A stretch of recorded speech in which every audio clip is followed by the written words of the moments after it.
ఓం నమో వెంకటేశాయ. ఈరోజైతే రాజమండ్రికి 12 కిలోమీటర్ల దూరంలో ఉన్న దివాన్ చెరువు దగ్గరలో రాయుడుపాకలు అనే గ్రామంలో ఉన్న శ్రీ చాగల్నాడు శ్రీ వెంకటేశ్వర స్వామి గుడికైతే వచ్చామండి. ఇది అన్నదానం జరిగే ప్లేస్ అన్నమాట. మేము వెళ్ళిన టైం వచ్చి మాకు రాజమండ్రి నుంచి నేను ఇక్కడి నుంచి బయలుదేరిన టైమే 10:30 దాటిపోయిందండి. 10:30, 11 అయింది. అక్కడికి వెళ్ళేటప్పటికి చాలా టైం అయితే అయిపోయింది. దారిలో చాలా పనులు చూసుకుంటూ వెళ్ళవలసి వచ్చింది. మేము అక్కడికి వెళ్ళేటప్పటికైతే 12:30 అలా అయిపోయిందండి. టెంపుల్లోకి వెళ్ళేటప్పటికి ఇవాళ శనివారం అయినా కూడా చాలా ఖాళీగా ఉంది. ఏంటంటే భక్తులందరూ మార్నింగే పూజలన్నీ అయిపోయిన తర్వాత అన్నప్రసాదం స్వీకరించేసి వెళ్ళిపోతారనమాట. మేము చాలా లేట్గా వెళ్ళామన్నమాట. అందుకని పెద్దగా రద్దీ అయితే లేదు. అందులోనూ కొంచెం వీడియో తీసుకోవడానికి వీలుగా ఉంటుంది కదా అని నేను ఈ టైంకి అయితే వెళ్ళడం జరిగింది. లాస్ట్ టైం వెళ్ళినప్పుడు అసలు స్వామివారిని వీడియో కూడా తీయనివ్వలేదండి. ఏంటంటే జనాలు అలా ఉన్నారు. తర్వాత తీయకూడదు, స్వామివారిని వీడియో తీయొద్దు అన్నటువంటి చిన్న ఇదిలో మేము వీడియో కూడా తీయలేకపోయాను అనమాట. అందుకే ఎవరు లేని టైంలో అయితే వీడియో కూడా తీసుకోవడానికి ఉంటుందని కొంచెం లేట్గా వెళ్ళడం అయితే జరిగింది. స్వామివారికి ముందుగా అయితే ప్రదర్శనలు అయితే చేసేసుకుంటున్నాము. ఈ స్వామివారిని వచ్చి చాగల్నాడు శ్రీ వెంకటేశ్వర స్వామి అని అంటారండి. చాగల్నాడు వెంకన్నబాబు కూడా అని కూడా పిలుస్తారు. ఈ గుళ్ళో స్వామివారి ప్రత్యేకత ఒకటైతే ఉందండి. ఎందుకంటే ఇక్కడ స్వామివారికి చెమటలు పడతాయండి. ప్రతి శనివారం నాడు స్వామివారి అలంకరణ తీసిన తర్వాత స్వామివారికి చెమటలు పట్టడం అన్నది క్లియర్గా అయితే కనిపిస్తుందంటండి.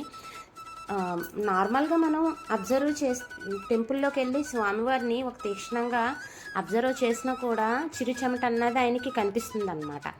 ఇక్కడ స్వామివారి అదే ప్రత్యేకత. అయితే మేము వెళ్ళిన రోజు శనివారం కావడంతో శనివారం నాడు చాలామంది భక్తులు అయితే స్వామివారికి పిండి దీపాలు అవి పెట్టుకుంటామని మొక్కుకుంటారు కదండి. 7 శనివారాలు వ్రతాలు చేసిన వాళ్ళు అయినా కూడా అలా వ్రతాలు చేసుకున్న వాళ్ళు పిండి దీపాలు అవి వెలిగించుకున్నారనమాట బయట స్వామివారి పాదాల దగ్గర. ఇలా లోనికి మనం ఎంట్రన్స్ అవ్వడంతోనే లక్ష్మీదేవి అమ్మవారు అయితే మనకి దర్శనమిస్తారండి. చూడండి, లక్ష్మీదేవి అమ్మవారు అనమాట. ఎందుకంటే మనం క్లియర్గా చూపించడానికి మనకి అంత దగ్గరగా అయితే మనల్ని వీడియో తీయనివ్వరండి. చూడటం అయితే దగ్గరికి వెళ్ళి చూడొచ్చు కానీ వీడియో అయితే తీయనివ్వరు. అందుకే నేను అంత దగ్గరగా తీయలేకపోయాను వీడియో. ఈవిడి గోదాదేవి అమ్మవారు అన్నమాట.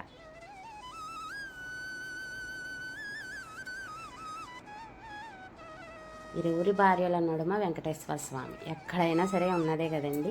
తర్వాత ఈ ఆలయ నిర్మాణంలో ఈ పైన సీలింగ్ చూసారా, నిజంగా మధ్యలో బాలకృష్ణుడు అన్నమాట ఆడుకుంటున్నట్టు. తర్వాత ఆ కృష్ణుడి చుట్టూ కూడా రాశి ఫలాలని ఇక్కడ పెట్టారండి. నెక్స్ట్ ఇక్కడ తులాభారం వేస్తారు. తర్వాత ఇక్కడైతే గరుత్మంతుల వారు ఉన్నారనమాట. స్వామివారి ఎగ్జాక్ట్ ఆపోజిట్లో పెట్టారు. ఇదిగోండి వెంకటేశ్వర స్వామివారిని నేను ఎక్కడ వరకు చూపించగలను అక్కడ వరకే చూపించానండి. ఎందుకంటే పంతులు గారు చూస్తే మాత్రం ఇంక మామూలుగా ఉండదన్నమాట. ఇంక అందుకే నేను చాలా ఆయన చూడకుండా తీయవలసి వచ్చింది. ఆ పిక్ అక్కడ యాడ్ చేస్తున్నాను చూడండి. స్వామివారిది ఫోటో తీసి నేను పిక్ అంటే చూడటానికి వీలుగా ఉంటుందని అలా యాడ్ చేశాను అనమాట. స్వామివారు అయితే చాలా నిండుగా ఉన్నారండి.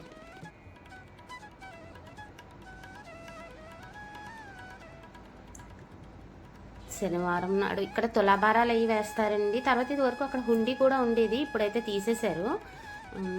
తులాభారం ఆ రోజు మేము వెళ్ళిన రోజు అయితే ఎవరో వేయలేదు అనుకుంటా. మేబీ లేట్ అయిపోయింది కదా, వేసేసి ఉండొచ్చు కూడా. ఇంకెంతసేపు ఉన్న గుళ్ళో చాలా ప్రశాంతంగా ఉంటుందండి. ఎందుకంటే గుడి చుట్టుపక్కల అన్ని పొలాలు, తోటలు అన్నమాట. గుడి బయటకి వచ్చిన తర్వాత గుడి బ్యాక్ సైడ్ మనకి సాయిబాబా వారి టెంపుల్ ఉంటుందండి.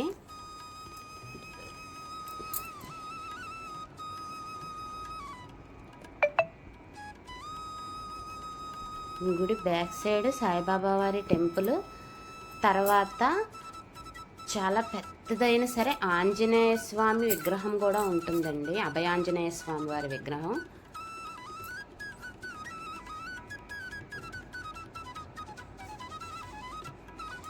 మేము వెళ్ళిన టైము 12:30 ఆ టైం అయితే, తర్వాత మేము అవన్నీ టెంపుల్స్ అన్నీ చూసుకొని దండం పెట్టుకొని అంతా అయ్యేటప్పటికి 1:30 అలా అయిందండి. ఆ టైంకి గుడి అంతా చాలా ప్రశాంతంగా భక్తులందరూ వెళ్ళిపోయారనమాట. చాలా ప్రశాంతంగా ఉంది.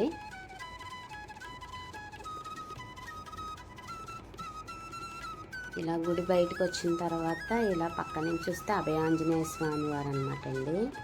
మాకు ఏంటంటే వివరంగా చూపించాలన్న ఆ టైం చాలా టైం అయిపోయిందనమాట. అప్పటికే చాలా ఉరుకులు పరుగుల మీద మేము దర్శనం చేసుకొని భోజనం దగ్గరికి వెళ్ళేటప్పటికి అది కూడా చూపించాలి కదా, అందుకని ఇంకా అంత క్లియర్గా అయితే అటువైపు వెళ్ళి చూపించలేకపోయాను. ఇక్కడైతే స్వామివారి పేట అన్నదానం అయితే చాలా బాగా జరుగుతుందండి. అన్నసంతర్పణ ప్రతి శనివారం కూడా ఎంతో అద్భుతమైన భోజనం అయితే అందిస్తున్నారండి. రైసు, పులిహార, తర్వాత స్వీట్, తర్వాత పచ్చడి, సాంబారు, పెరుగు. మనం ఇంట్లో ఎంత కమ్మనైన భోజనం తింటామో ఈ స్వామివారి గుళ్ళో కూడా ఎంతమంది వచ్చినా సరే, ఎంతమంది ఏ టైంకి వచ్చినా సరే ఇక్కడైతే మాత్రం అన్నప్రసాదం దొరుకుతుందండి. మేము వెళ్ళిన టైము ఆ టైము 2:30కి కూడా మాకు సంపూర్ణంగా భోజనం అందింది. భోజనం కూడా చాలా కమ్మగా ఉంటుందండి ఇక్కడ. ఎవరన్నా మనం విరాళాలు ఇవ్వాలనుకున్నా ఇవ్వచ్చు. అంతేకాదండి, కార్తీక మాసంలో ప్రతిరోజు కూడా అన్నసంతర్పణ అయితే జరుగుతుందండి. ప్రతిరోజు కూడా కార్తీక మాసంలో ఆ 40 రోజులైనా 30 రోజులైనా ఎన్ని రోజులైనా సరే ప్రతిరోజు కూడా స్వాములకి ఏంటి, భవానీలకి ఏంటి, మామూలు వచ్చిన భక్తులకి ఏంటి, ప్రతి ఒక్కరికి కూడా భోజనం పెడతారండి. లేదు అనకుండా మేమైతే చాలా హ్యాపీ అండి. మా బాబాయ్ పిన్ని వాళ్ళు అయితే తాడేపల్లిగూడెం నుంచి వచ్చారు ఈ టెంపుల్ కోసం. వాళ్ళతో ఆ రోజు ఆ దర్శనం చేసుకొని స్వామివారి ప్రసాదం తీసుకొని ఈ గుడంతా నేను వీడియో తీసుకొని హ్యాపీగా అయితే ఇంటికి వచ్చాము. మీకు కూడా ఆ వెంకటేశ్వర స్వామి ఆశీస్సులు ఉండాలని మనస్ఫూర్తిగా కోరుకుంటున్నానండి. వీడియో నచ్చితే ప్లీజ్ సబ్స్క్రైబ్ చేయండి, లైక్ చేయండి, డెఫినెట్గా కామెంట్ కూడా చేయండి. ఓం నమో వెంకటేశాయ.